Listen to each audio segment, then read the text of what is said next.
ಆಗೋದಕ್ಕೆ. ಸೊ ಇವತ್ತು ರಿಪಬ್ಲಿಕ್ ಕಾರಣ ಜೊತೆ 7ರಿಂದ 8 ಜನ ನಮ್ಮ ಕರ್ನಾಟಕದ ಸ್ವಾಮೀಜಿಗಳಿದ್ದಾರೆ.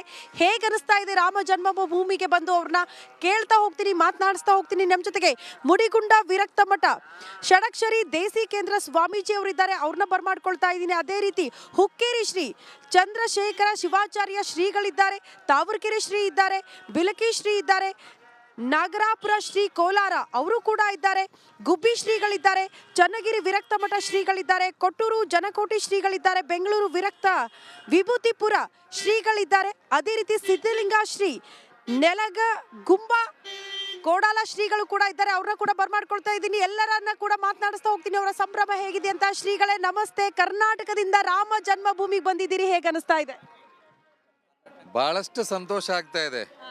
ಯಾಕೆ ಕರ್ನಾಟಕದವ್ರಿಗೇನೆ ಹೆಚ್ಚು ಸಂತೋಷ ಆಗ್ತದೆ ಅಂತಂದ್ರೆ, ಇಡೀ ರಾಮ ಜನ್ಮ ಭೂಮಿಯ ಒಂದು ಹೋರಾಟದಲ್ಲಿ ಕರ್ನಾಟಕದ ಪಾತ್ರ ಬಹು ದೊಡ್ಡದು. ಜೊತೆಗೆ ಅಯೋಧ್ಯದಲ್ಲಿ ರಾಮ ಮಂದಿರ ನಿರ್ಮಾಣ ಆಗಲಿಕ್ಕೆ ಕರ್ನಾಟಕದವ್ರದ್ದು ಹೆಚ್ಚು ಪಾತ್ರ ಇದೆ. ರಾಮನ ಬಲಗೈ ಬಂಟ ಹನುಮಂತನ ನಾಡದಿಂದ ನಾವು ಬಂದಿದ್ದೇವೆ ಅನ್ನೋದು ಒಂದು ಕಡೆ ಖುಷಿ. ಆದರೆ ಇನ್ನೊಂದು ಕಡೆ ಬೆಳಗಾವಿ ಜಿಲ್ಲೆಯೊಳಗ ಶಬರಿ ಕೊಳ್ಳ ಇದೆ. ಅಂದರೆ ರಾಮನಿಗೂ ಮತ್ತು ಕರ್ನಾಟಕಕ್ಕೂ ಅವಿನಾಭಾವ ಸಂಬಂಧ ಇದೆ. ರಾಮನಿಗೆ ಕಣ್ಣಾಗಿದ್ದೆ ಕರ್ನಾಟಕ ಅಂತ ಹೇಳಲಿಕ್ಕೆ ತುಂಬ ಸಂತೋಷ ಆಗ್ತಾ ಇದೆ. ಬಹುಶಃ ಈ ನಿನ್ನೆಯಿಂದನೂ ನೋಡ್ತಾ ಇದ್ದೀವಿ, ಎಲ್ಲರ ಮುಖದಲ್ಲಿ ನಾವು ಅಯೋಧ್ಯದಲ್ಲಿ ಮಾತ್ರ ಅಲ್ಲಿ ರಾಮ ಮಂದಿರ ನಿರ್ಮಾಣ ಆಗ್ತಾ ಇಲ್ಲ, ಎಲ್ಲರ ಹೃದಯ ಮಂದಿರದಲ್ಲಿ ರಾಮ ಮಂದಿರ ನಿರ್ಮಾಣ ಆಗ್ತಾ ಇದೆ. ಭಾಳಷ್ಟು ಸಂತೋಷ ಪಡ್ತಾ ಇದ್ದೀವಿ. ನಾವು ಇಡೀ ಕರ್ನಾಟಕದ ಪಂಚಪೀಠ ರಂಭಾಪುರಿ, ಉಜ್ಜಯಿನಿ, ಕೇದಾರ, ಶ್ರೀಶೈಲ, ಕಾಶಿಪೀಠದ ಎಲ್ಲ ಶಾಖಾ ಮಠದ ಸ್ವಾಮಿಗಳು ಇವತ್ತು ಬಂದಿದ್ದೇವೆ. ಇವತ್ತು ಪಂಚಪೀಠದ ಪರವಾಗಿ ಕಾಶಿ ಜಗದ್ಗುರುಗಳು ಕೂಡ ದಯಮಾಡಿಸಿದ್ದಾರೆ. ಅಂದಮೇಲೆ ಅದ್ಭುತವಾದ ಆನಂದ ಆಗ್ತಾ ಇದೆ. ಎಲ್ಲರಲ್ಲಿ ಉತ್ಸಾಹ ನೋಡಿ ರಾಮ ಮತ್ತೆ ಹುಟ್ಟಿ ಬರ್ತಾ ಇದ್ದಾನೆ.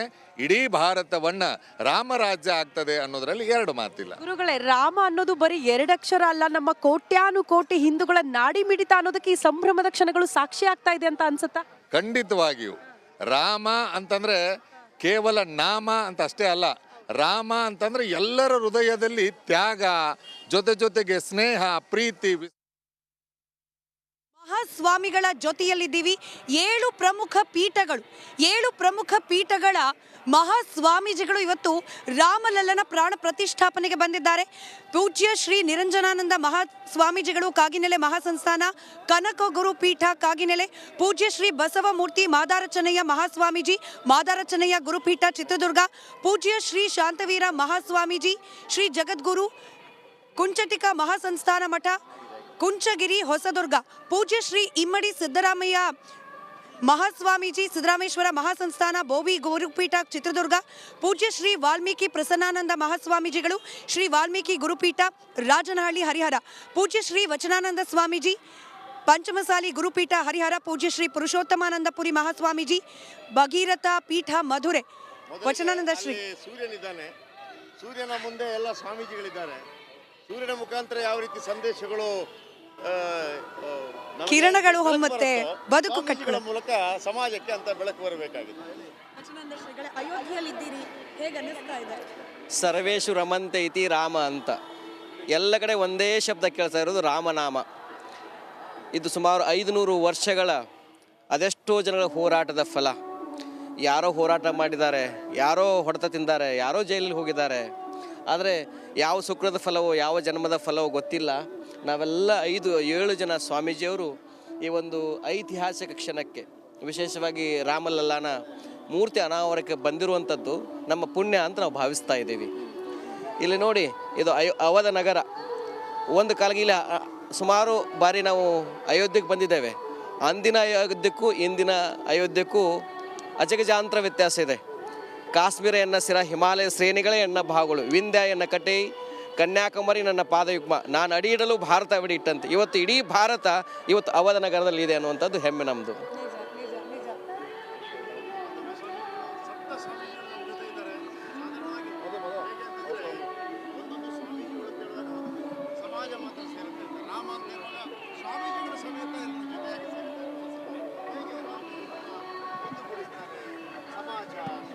ಜಯಪ್ರಕಾಶ್ ಶೆಟ್ರೆ, ಈ ಮೈಕಲ್ಲಿ ಶೆಟ್ರೆ, ಈ ಮೈಕ್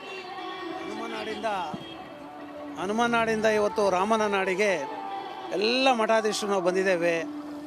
ನಮ್ಮ ಜೀವನದಲ್ಲಿ ನಾವು ನೋಡ್ದಂಗೆ ಈ ಸಂಭ್ರಮವನ್ನು ಭಾರತೀಯರು ಯಾವತ್ತೂ ಕೂಡ ಈ ಸಂಭ್ರಮವನ್ನು ಕಂಡಿರಲಿಲ್ಲ. ಅಯೋಧ್ಯೆಯ ಪ್ರತಿ ಕಲ್ಲು, ಪ್ರತಿ ಗಲ್ಲಿ, ಪ್ರತಿ ಮನೆ, ಪ್ರತಿ ಮರನೂ ಕೂಡ ಇವತ್ತು ರಾಮನನ್ನು ಜಪ ಮಾಡ್ತಾ ಇದೆ. ಈ ಸಂಭ್ರಮವೇ ನಮ್ಮೆಲ್ಲರ ಸೌಹಾರ್ದತೆಯನ್ನು ತೋರಿಸಲಿಕ್ಕೆ ಸಾಧ್ಯ ಇದೆ. ಇದಕ್ಕೆ 4-5 ಲಕ್ಷ ಜನ ಹೋರಾಟ ಮಾಡಿ ಪ್ರಾಣವನ್ನು ತೆತ್ತಿದ್ದಾರೆ. ಎಲ್ಲ ಆತ್ಮಗಳ ಪರವಾಗಿ ನಾವೆಲ್ಲರೂ ಕೂಡ ಚಿರಶಾಂತಿಯನ್ನು ಕೋರಬೇಕಾಗಿದೆ. ಇದೊಂದು ಐತಿಹಾಸಿಕ ಘಟನೆ. ಇವತ್ತು ರಾಮ ಮಂದಿರ ಉದ್ಘಾಟನೆ ಆಗ್ತಿರುವಂಥದ್ದು ಇದು ಭಾರತೀಯರ ಧಾರ್ಮಿಕ ಅಸ್ಮಿತೆಯನ್ನು ಉಳಿಸುವಂಥ ಕೆಲಸವನ್ನು ಇಲ್ಲಿನ ಸಾಧು ಸಂತರು, ಹೋರಾಟಗಾರರು, ಸಂಘಟನೆ, ಪರಿವಾರ ಮಾಡಿದೆ. ಅವರೆಲ್ಲರಿಗೂ ಕೂಡ ನಾವು ಇವತ್ತು ಕರ್ನಾಟಕದ ಎಲ್ಲ ಮಠಾಧೀಶರ ಪರವಾಗಿ ಅಭಿನಂದನೆ ಸಲ್ಲಿಸ್ತೀವಿ. ಕಳೆದ 4 ತಿಂಗಳ ಹಿಂದೆ ಚಕ್ರವರ್ತಿ ಸುಲಿಬೆಲೆಯವರ ನೇತೃತ್ವದಲ್ಲಿ ಇಡೀ ಕರ್ನಾಟಕದ ರಾಮ ಮಂದಿರವನ್ನು ಸ್ವಚ್ಛ ಮಾಡಿ ಅಲ್ಲಿ ಸಂಗ್ರಹ ಮಾಡಿದಂಥ ಮೃತ್ತಿಕೆಯನ್ನು ತಂದು ಆ ಗರ್ಭಗುಡಿಯಲ್ಲಿ ನಾವೆಲ್ಲರೂ ಕೂಡ ಬಿಟ್ಟಿದ್ವಿ. ಇವತ್ತು ಆ ಗರ್ಭಗುಡಿಯಲ್ಲಿ ರಾಮ ಪ್ರತಿಷ್ಠಾಪನೆ ಆಗ್ತಿರುವಂಥದ್ದು ನಮ್ಮ ಬದುಕಿನ ಒಂದು ಸುವರ್ಣಾಕ್ಷರದಲ್ಲಿ ಬರೆದಿಡುವಂಥ ಒಂದು ಅವಕಾಶವನ್ನು ಭಗವಂತ ಕೊಟ್ಟಿದ್ದಾನೆ ಅಂತೇಳಿ ಹೇಳಲಿಕ್ಕೆ ಸಾಧ್ಯ ಆಗುತ್ತೆ.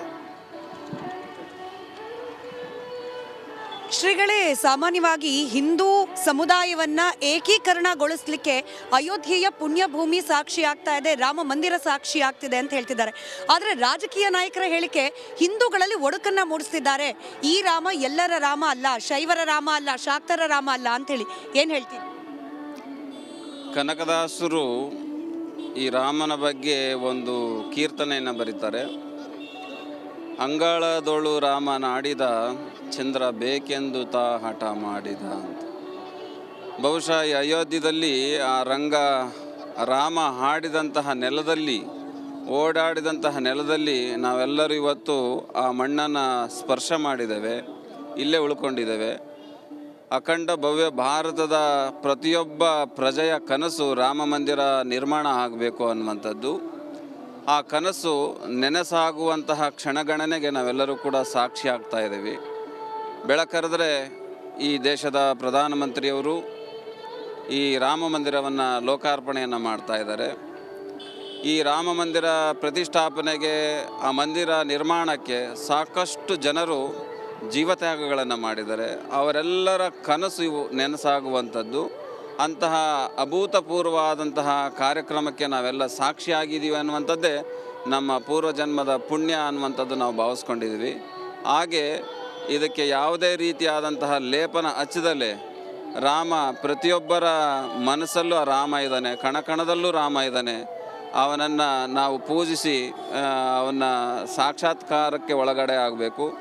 ಹಾಗಾಗಿ ಅಂತಹ ಕಾರ್ಯವನ್ನು ರಾಜ್ಯದ ಜನಗಳು ಕಣ್ತುಂಬಿಕೊಂಡು ಪಾವನರಾಗಲಿ ಅನ್ನುವಂಥದ್ದು ನಮ್ಮ ಅಭಿಪ್ರಾಯ. ಜೊತೆಗೆ ಪ್ರಧಾನಿ ನರೇಂದ್ರ ಮೋದಿ ಅವರ ಕೈಲಿ ಉದ್ಘಾಟನೆ ಮಾಡಿಸ್ತಿರೋದಕ್ಕೂ ಕೂಡ ಆಕ್ಷೇಪಗಳು. ಇದ್ರ ಬಗ್ಗೆ ಏನು ಹೇಳಿ?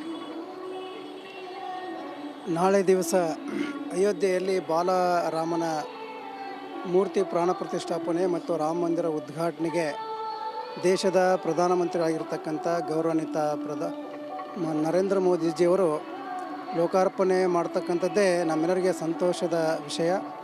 ಹಾಗಾಗಿ ನಾವೆಲ್ಲರೂ ಕೂಡ ಬಹುತೇಕ ಕರ್ನಾಟಕದ ಅನೇಕ ಸಮುದಾಯದ ಮಠಾಧೀಶರು ಈ ಒಂದು ಕಾರ್ಯಕ್ರಮಕ್ಕೆ ಸಾಕ್ಷೀಕರಿಸಿದ್ದೇವೆ ಅನ್ನೋದೇ ಭಾಳ ಸಂತೋಷದ ವಿಚಾರ.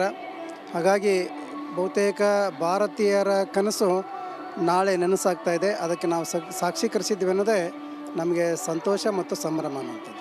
ಸಮುದಾಯಗಳ ಹೆಸರಲ್ಲಿ, ಮತಗಳ ಹೆಸರಲ್ಲಿ ವಿಭಜನೆ ಆಗ್ತಲೇ ಬಂದಿದೆ ನಮ್ಮ ಸಮಾಜ. ಆದರೆ ಇಡೀ ಹಿಂದೂ ಸಮುದಾಯವನ್ನು ಒಗ್ಗೂಡಿಸುವಲ್ಲಿ ರಾಮ ಮಂದಿರದ ಪಾತ್ರ ಏನು ಅಂತ ಹೇಳಿ? ಸನಾತನ ಹಿಂದೂ ಧರ್ಮದಲ್ಲಿ ಭಾರತೀಯರು ಅನೇಕ ಜಾತಿ, ಮತ, ಪಂಥಗಳಿದ್ದರೂ ಸಹ ನಾವೆಲ್ಲರೂ ಸಹ ಭಗವಂತನನ್ನು ಆರಾಧಿಸುವಂಥದ್ದು ಬೇರೆ ಬೇರೆ ಸಂಪ್ರದಾಯಗಳಿದ್ದರೂ ನಾವು ಇಂತಹ ವಿಚಾರದಲ್ಲಿ, ಅದರಲ್ಲೂ ಭಗವಾನ್ ರಾಮಚಂದ್ರ ಪ್ರಭು ಮರ್ಯಾದಾ ಪುರುಷೋತ್ತಮ ಅಂತೇಳಿ ನಾವೇನು ಕರಿತಾ ಇದ್ದೇವೆ, ಪೂಜಿಸ್ತಾ ಇದ್ದೇವೆ, ಎಲ್ಲರಿಗೂ ಆದರ್ಶವಾಗಿರುವಂಥವರು, ಸದ್ಗುಣ ಸದ್ಭಾವನೆಗಳಿಂದ ಅವರು ಎಲ್ಲರನ್ನೂ ಸಹ ಇವತ್ತು ಆಕರ್ಷಣೆ ಮಾಡಿರುವಂಥವರು. ಅಂಥವರಿಂದ ನಾವೆಲ್ಲ ಸಹ ಪ್ರೇರಣೆಯಾಗಿ ಇವತ್ತು ಎಲ್ಲರೂ ಅವರನ್ನು ಆರಾಧಿಸಬೇಕು, ಅವರ ಸದ್ಗುಣಗಳನ್ನು, ಸದ್ಭಾವನೆಗಳನ್ನು ಮೈಗೂಡಿಸ್ಕೊಳ್ಬೇಕು. ಅಂತಹ ಮರ್ಯಾದಾ ಪುರುಷೋತ್ತಮ ರಾಮಚಂದ್ರನ ಈ ಒಂದು ಪುಣ್ಯಕ್ಷೇತ್ರ ನಾವೆಲ್ಲರೂ ಸಹ ಇರುವಂಥದ್ದು. ನಾವು ನಾಳಿನ ಅಂಥ ಭವ್ಯವಾದ ದಿವ್ಯವಾದ ಮಂದಿರದ ಲೋಕಾರ್ಪಣೆಯ ಸಂದರ್ಭದಲ್ಲಿ ಇವತ್ತು ಇಡೀ ಜಗತ್ತು ಈ ಕಡೆ ಕಣ್ತುಂಬಿಕೊಳ್ಳುವಂಥ ನಿಟ್ಟಿನಲ್ಲಿ ಇವತ್ತು ನೋಡ್ತಾ ಇದೆ. ಇವತ್ತು ಈಗ ತಾನೇ ಇಲ್ಲಿ ನೋಡಿದ್ವಿ ಸೂರ್ಯನ ಒಂದು ಚಿತ್ರವನ್ನು. ಸೂರ್ಯವಂಶ ಕ್ಷತ್ರಿಯೋತ್ತಮರಲ್ಲಿ ಶ್ರೀರಾಮಚಂದ್ರ ಅವತಾರ ಪುರುಷ ಅಂತೇಳಿ ನಾವೇನು ಪೂಜಿಸ್ತಾ ಇದ್ದೇವೆ. ಎಲ್ಲರಲ್ಲೂ ಬೆಳಕನ್ನು ಕಾಣುವಂತಹ ಇಂತಹ ಒಂದು ಸುದಿನ ನಮ್ಮದಾಗಿದೆ. ಅದಕ್ಕಾಗಿ ಆ ರೀತಿಯಾದ ಭೇದ ಭಾವನೆ ಇಟ್ಟುಕೊಳ್ಳದೆ, ಯಾವುದೂ ಜಾತಿ ಮತ ಭೇದಗಳಿಲ್ಲದೆ ಎಲ್ಲರೂ ಸಹ ನಾವೆಲ್ಲರೂ ಸೇರಿ ಇಂಥ ಒಂದು ಸುಸಂದರ್ಭದಲ್ಲಿ ಹಬ್ಬವನ್ನು ಆಚರಿಸೋಣ, ಸಂಭ್ರಮವನ್ನು ಪಡೋಣ. ಆ ಮೂಲಕ ಎಲ್ಲರೂ ಸಹ ಭಾವೈಕ್ಯತೆಯಿಂದ ಎಲ್ಲರೂ ಸಹ ಒಂದಾಗಿ ಜೀವಿಸೋಣ ಅನ್ನುವಂಥ ಕರೆ ನಮ್ಮದಾಗಿದೆ. ಸನಾತನ ಧರ್ಮ ಅಂತಂದರೆ ಇಲ್ಲಿ ಮೇಲ್ವರ್ಗ ಕೆಳವರ್ಗ ಅನ್ನೋದಿದೆ. ಮೇಲ್ವರ್ಗದಿಂದ ಕೆಳವರ್ಗವನ್ನು ತುಳಿಯುವ ಪ್ರಯತ್ನ ಸತತವಾಗಿ ಆಗ್ತಾ ಇದೆ. ಹೀಗಾಗಿ ಹಿಂದೂಗಳು ಒಂದಾಗ್ಲಿಕ್ಕೆ ಸಾಧ್ಯವೇ ಇಲ್ಲ ಅನ್ನೋ ರೀತಿಯ ಚರ್ಚೆಗಳು, ವಾದಗಳು. ಬಟ್ ಅದೆಲ್ಲವನ್ನ ಮೀರಿ ಇವತ್ತು ರಾಮ ಎಲ್ಲರನ್ನ ಒಂದುಗೂಡಿಸ್ತಿದ್ದಾನ ಅಂತ ಹೇಳಿ. ಒಂದು ಕಾಲದಲ್ಲಿ ತಾರತಮ್ಯ ಇತ್ತು ಈ ಧರ್ಮದಲ್ಲಿ, ಆದರೆ ಇವತ್ತು ಕ್ರಮೇಣ ಸ್ವತಂತ್ರ ಬಂದು 70 ವರ್ಷಗಳ ಈ ಸಂದರ್ಭದಲ್ಲಿ ಬಹಳಷ್ಟು ಬದಲಾವಣೆಗಳಾಗಿದ್ದಾವೆ. ಸಾವಿರಾರು ವರ್ಷಗಳ ನಡೆದಿರುವಂಥ ತಾರತಮ್ಯವನ್ನು ಒಂದೇ ದಿವಸ ಸರಿ ಮಾಡ್ತೀವಿ ಅಂತೇಳಿ ಹೇಳೋದಕ್ಕಾಗೋದಿಲ್ಲ. ಆದರೆ ಕ್ರಮೇಣ ಕಾಲ ಬದಲಾದಂತೆ ಅಂಥ ಪರಿಸ್ಥಿತಿ ಸಂಪೂರ್ಣವಾಗಿ ನಿರ್ಮೂಲನೆಗೊಂಡು ಇವತ್ತು ನಾವು ಕೂಡ ಸಂವಿಧಾನಬದ್ಧ ಹಕ್ಕುಗಳನ್ನು ಪ್ರಯೋಜನ ಪಡ್ಕೊಳ್ತಾ ಇದ್ದೀವಿ. ಇಂತಹ ಸಂದರ್ಭದಲ್ಲಿ ನಾವೆಲ್ಲರೂ ಕೂಡ ಸಮಾನತೆಯಿಂದ ಹಿಂದೂಗಳೆಲ್ಲ ಒಗ್ಗಟ್ಟಾಗಿ ಬದುಕಬೇಕು ಮತ್ತು ಭಾರತೀಯರಲ್ಲೂ ಕೂಡ ಒಗ್ಗಟ್ಟಾಗಿ ಬದುಕಬೇಕನ್ನುವಂಥ ಭಾವನೆ ಇತ್ತೀಚೆಗೆ ಬರ್ತಾ ಇದೆ. ಆಗ ಬರುವಂಥ ಸಂದರ್ಭಗಳಲ್ಲಿ ಇವತ್ತೇನು ಅಯೋಧ್ಯೆಯಲ್ಲಿ ಈ ಒಂದು ಪ್ರಾಣ ಪ್ರತಿಷ್ಠಾಪನೆ ನಡೀತಾ ಇದೆ, ಇದು ಇಡೀ ಭಾರತೀಯರೆಲ್ಲರಿಗೂ ಕೂಡ ನಾವೆಲ್ಲರೂ ಒಂದೇ ಅನ್ನುವಂಥ ಭಾವನೆಯನ್ನು ವ್ಯಕ್ತಪಡಿಸೋದಕ್ಕೆ ಇದು ಸೂಕ್ತವಾಗಿರುವಂಥ ಒಂದು ಸಂದರ್ಭ ಅಂತೇಳಿ ನಮ್ಮ ಅನಿಸಿಕೆ. ಸ್ವಾಮಿಗಳೇ, ಸಾಮಾನ್ಯವಾಗಿ ಪೂಜೆ ಮಾಡೋ ಪ್ರಕ್ರಿಯೆ ಬಗ್ಗೆ ಕೂಡ ರಾಮಲಲ್ಲನ ಪ್ರತಿಷ್ಠಾಪನೆ ಆದ ನಂತರದಲ್ಲಿ ಪೂಜೆ ಮಾಡಲಿಕ್ಕೆ ಕೇವಲ ಮೇಲ್ವರ್ಗದವರಿಗೆ ಮಾತ್ರ ಅವಕಾಶ, ಹೀಗಾಗಿ ಕೆಳವರ್ಗದವರನ್ನ ಇಲ್ಲೂ ಕೂಡ ದೂರವಾಗಿ ಇಡಲಾಗ್ತಾ ಇದೆ ಅನ್ನೋ ರೀತಿಯ ಚರ್ಚೆ ಕೂಡ ತಮ್ಮ ಗಮನಕ್ಕೆ ಬಂದಿರಬಹುದು. ಆದರೆ ಇಲ್ಲಿ ಅರ್ಚಕರ ಆಯ್ಕೆ ಸಂದರ್ಭದಲ್ಲಿ ಸಾಮಾಜಿಕ ಸಮುದಾಯವಾರು ನ್ಯಾಯವನ್ನು ಪರಿಗಣಿಸಿ ಹಿಂದುಳಿದ ವರ್ಗದವರನ್ನ ಕೂಡ 3 ಅರ್ಚಕರನ್ನಾಗಿ ನೇಮಕ ಮಾಡಲಾಗಿದೆ. ಯಾವ ರೀತಿಯ ಸಂದೇಶ ಇದರಿಂದ? ರಾಮನ ವ್ಯಕ್ತಿತ್ವವೇ ಸರ್ವರನ್ನು ಒಳಗೊಂಡಂತಹ ಸುಭಿಕ್ಷ ರಾಜ್ಯವನ್ನು ನಿರ್ಮಾಣ ಮಾಡುವಂತಹದ್ದು. ಇಲ್ಲಿ ಆದಿ ಅಂತ್ಯಜ ಎನ್ನುವಂತಹದ್ದು, ಮೇಲು ಕೀಳು ಎನ್ನುವಂತಹದ್ದು, ಈ ರೀತಿಯಾಗಿರುವಂತಹ ಶ್ರೇಣೀಕೃತ ವ್ಯವಸ್ಥೆ ಇರಬಾರ್ದು ಎನ್ನುವ ನಿಟ್ಟಿನಲ್ಲಿ ಪೂಜಾರಿಕೆಯ ವ್ಯವಸ್ಥೆಯಲ್ಲೂ ಕೂಡ ಸರ್ವ ಸಮುದಾಯಗಳನ್ನು ಪ್ರತಿನಿಧಿಸುವ ವ್ಯಕ್ತಿಗಳನ್ನು ನೇಮಕ ಮಾಡಿರುವಂಥದ್ದು ಸ್ವಾಗತಾರ್ಹ. ಇದು ನಿಜವಾದ ರಾಮನ ಕಲ್ಪನೆ ಆಗಿದೆ. ಕಾರಣ ರಾಮ ಎಲ್ಲರನ್ನೂ ಒಳಗೊಂಡಂತಹದ್ದು. ನಮ್ಮ ದೇಶದಲ್ಲಿ ಮೇಲ್ವರ್ಗದ ರಾಮ ಜೋಯಿಸ ಇದ್ದಾನೆ, ರಾಮ ಭಟ್ಟ ಇದ್ದಾನೆ, ಮಧ್ಯಮ ವರ್ಗದ ರಾಮಪ್ಪ ಇದ್ದಾನೆ, ಕೆಳವರ್ಗದ ರಾಮಣ್ಣ ಇದ್ದಾನೆ, ರಾಮಯ್ಯ ಇದ್ದಾನೆ. ಕಾರಣ ಎಲ್ಲರ ಮನೆಗಳಲ್ಲಿ ಮನಸ್ಸುಗಳಲ್ಲಿ ಒಕ್ಕೊಂಡಿರುವಂತಹ ರಾಮ ಇವತ್ತು ಜಾತ್ಯತೀತವಾಗಿ ಬೆಳೆದು ನಿಂತಿರುವಂತಹ ರಾಮ ಶಕ್ತಿಯಾಗಿದೆ. ಇವತ್ತು ನಾವು ರಾಮನ ಆಲಯದಲ್ಲೂ ಕೂಡ ಸರ್ವರನ್ನೂ ಒಳಗೊಂಡಂತಹ ಪೌರಾಹಿತ ವ್ಯಕ್ತಿಗಳನ್ನು ನೋಡೋದು ಸಮಂಜಸವಾಗಿದೆ. ನಿಜ. ಜೊತೆಗೆ ರಾಮ ಅನೇಕ ವಿಚಾರಗಳಿಗೆ ಆದರ್ಶ. ಒಬ್ಬ ಆದರ್ಶ ಮಗ, ಆದರ್ಶ ಪತಿ, ಆದರ್ಶ ಸಹೋದರ, ಆದರ್ಶ ರಾಜ. ಹಾಗಾಗಿ ಆತನಿಂದ ಕಲಿಬೇಕಾಗಿರೋದು ಸಾಕಷ್ಟಿದೆ. ನಿಮ್ಮ ಪ್ರಕಾರ ಆತನ ಆದರ್ಶಗಳು ನಾವೆಲ್ಲರೂ ಕೂಡ ಅಳವಡಿಸ್ಕೊಳ್ಳೇಬೇಕು ಅಂದರೆ ಯಾವ ವಿಚಾರಕ್ಕೆ? ರಾಮ ಸರ್ವಗುಣ ಸಂಪನ್ನ. ಬೆಲ್ಲದಲ್ಲಿ ಎಕಡೆ ತಿಂದರೆ ಸಿಹಿ ಅಂತ ಕೇಳಿದರೆ ರಾಮನ ವ್ಯಕ್ತಿತ್ವವನ್ನು ಯಾವುದು ಅಂತ ಕೇಳಿದರೆ ಬೆಲ್ಲ ಸಿಹಿ ಇದೆಯಲ್ಲೋ ಅನ್ನೋ ನೋಡಿದಾಗ ಆಗುತ್ತೆ. ರಾಮನ ಪ್ರತಿಯೊಂದು ಗುಣವೂ ಕೂಡ ಭಾರತೀಯರಾದ ನಾವುಗಳು ಇವತ್ತು ಆಚರಿಸಬೇಕಾಗಿದೆ, ಬದುಕಲ್ಲಿ ಅಳವಡಿಸ್ಕೊಳ್ಬೇಕಾಗಿದೆ. ಈ ಪ್ರಾಂತ್ಯಕ್ಕೆ ಬಂದಾಗ ನೋಡಿದರೆ ರಾಮನ ಆದರ್ಶಗಳು ನಮಗೆ ಕಾಡಲಿಕ್ಕೆ ಸಾಧ್ಯ ಆಗುತ್ತೆ. ರಾಮನ ಎಲ್ಲ ವ್ಯಕ್ತಿತ್ವಕ್ಕೂ ಕೂಡ ಭಾರತೀಯರಲ್ಲಿ ಬಂದರೆ ಆವಾಗ ವಿಶ್ವಗುರು ಆಗಲಿಕ್ಕೆ ಸಾಧ್ಯ ಇದೆ ಭಾರತ. ಆ ನಿಟ್ಟಿನಲ್ಲಿ ಒಂದು ಪ್ರಥಮ ಹೆಜ್ಜೆಯನ್ನಿಟ್ಟು ಇವತ್ತು ರಾಮರಾಜ್ಯದ ಕಲ್ಪನೆಯನ್ನು ಗಾಂಧೀಜಿ ಕಂಡಿದ್ದರು. ಅದನ್ನು ಇವತ್ತು ನಾವು ರಾಮಲಲ್ಲನಿಂದ ನೋಡಲಿಕ್ಕೆ ಸಾಧ್ಯ ಆಗ್ತಾಯಿದೆ. ರಾಮರಾಜ್ಯದ ಕಲ್ಪನೆ ಇಲ್ಲಿಂದ ಅದು ಆರಂಭ ಆಗಲಿ, ಇಲ್ಲಿಂದ ಭಾರತೀಯರು ರಾಮರಾಜ್ಯ ಕಟ್ಟುವಂಥ ಹಿನ್ನೆಲೆಯಲ್ಲಿ ಪ್ರಯತ್ನವನ್ನು ಮಾಡಲಿ ಅಂತೇಳಿ ನಾವಾದರೂ ಕೂಡ ಬಯಸ್ತೇವೆ. ರಾಮರಾಜ್ಯ ಅಂತಂದರೆ ಏನು? ಈಗಿನ ದಿನಮಾನದ ರಾಜಕೀಯ ಕೆಸರೆರಚಾಟದಲ್ಲಿ ರಾಮರಾಜ್ಯದ ಸ್ಥಾಪನೆ ಸಾಧ್ಯವಾ? ಖಂಡಿತ ನಾವೆಲ್ಲರೂ ಒಗ್ಗಟ್ಟಿನಿಂದ ಒಂದು ಒಳ್ಳೆಯ ಮನಸ್ಸಿನಿಂದ ಯೋಚನೆ ಮಾಡಿದಾಗ ಅದು ಸಾಧ್ಯ ಆದೇ ಆಗುತ್ತೆ. ಈಗಾಗಲೇ ಭಾಳಷ್ಟು ಸಂದರ್ಭದಲ್ಲಿ ನಾವು ದೇಶದಲ್ಲಿ ಆಗ್ತಿರುವಂಥ ಬದಲಾವಣೆಗಳನ್ನು ನೋಡಿದರೆ ಪ್ರತಿಯೊಬ್ಬರೂ ಕೂಡ ನಾವೆಲ್ಲರೂ ಒಂದು ಅನ್ನುವಂಥ ಭಾವನೆ ಬರ್ತಾ ಇದೆ. ಈ ಭಾವನೆಗಳನ್ನು ನೋಡುವಂಥ ಸಂದರ್ಭದಲ್ಲಿ ಮುಂದಿನ ದಿನಮಾನಗಳಲ್ಲಿ ಇವತ್ತಿನ ನಾಳೆ ಏನು ಪ್ರತಿಷ್ಠಾಪನೆ ನಡೀತಾ ಇದೆ ಅಲ್ಲಿಂದಲೇ ಬಹುಶಃ ಭಾರತ ದೇಶ ರಾಮರಾಜ್ಯವಾಗಬೇಕು ಅನ್ನುವಂಥ ಕನಸನ್ನು ಏನು ಗಾಂಧಿಯವರು ಕಂಡಿದ್ದರು ಅದು ಸಾಕಾರಗೊಳ್ಳಬೇಕು ಅನ್ನುವಂಥ ಆಶಯದಿಂದ ಲಕ್ಷಾಂತರ ಸಾಧು ಸಂತರು ಆರೈಕೆಯನ್ನು ಮಾಡ್ತಾ ಇದ್ದಾರೆ. ಅದು ಮುಂದಿನ ದಿನಗಳಲ್ಲಿ ನಾವು ನಿರೀಕ್ಷೆಯನ್ನು ಕೂಡ ಮಾಡಬಹುದು. ಸಾಧು ಸಂತರು ಖುಷಿಯಾಗಿದ್ದ ನೆಲ ರಾಮರಾಜ್ಯ ಅಂತೇಳಿ ಹೇಳ್ತಾರೆ. ಈಗ ಇಲ್ಲಿ ದೇಶದ ಮೂಲೆ ಮೂಲೆಯಿಂದ ಸಾಧು ಸಂತರು ಬರ್ತಾ ಇದ್ದಾರೆ. ರಾಮರಾಜ್ಯ ಸ್ಥಾಪನೆಯ ಮುನ್ನುಡಿಯ ಇದು. ಖಂಡಿತ ಇಂತಹ ಒಂದು ಯುಗದಲ್ಲಿ ನಾವೆಲ್ಲರೂ ಇದ್ದೇವೆ. 500 ವರ್ಷಗಳ ಈ ಹೋರಾಟದ ಫಲವಾಗಿ ಲಕ್ಷಾಂತರ ಜನರ ಪ್ರಾಣ ಬಲಿದಾನದಿಂದ ಇವತ್ತಿಷ್ಟೆಲ್ಲ ಲಕ್ಷಾಂತರ ಜನ ಪೂಜ್ಯರು ಎಲ್ಲ ಸಂತರು ಶರಣರು ಎಲ್ಲರೂ ಸಹ ಇವತ್ತು ಬರ್ತಾ ಇದ್ದಾರೆ. ಇವತ್ತು ಖಂಡಿತ ನಾವೆಲ್ಲರೂ ಸಹ ರಾಮರಾಜ್ಯದ ಕನಸು ನನಸಾಗ್ತಾ ಇದೆ. ನಾಳಿನ ಈ ದಿವಸದಲ್ಲಿ ಭವ್ಯ ರಾಮ ಮಂದಿರದ ಅದರಲ್ಲೂ ಬಾಲರಾಮನ ಒಂದು ಪ್ರತಿಷ್ಠಾಪನಾ ಕಾರ್ಯಕ್ರಮದಿಂದ ಇಡೀ ಜಗತ್ತಿಗೆ ನಾವೆಲ್ಲ ಸಹ ಸಾರೋಣ.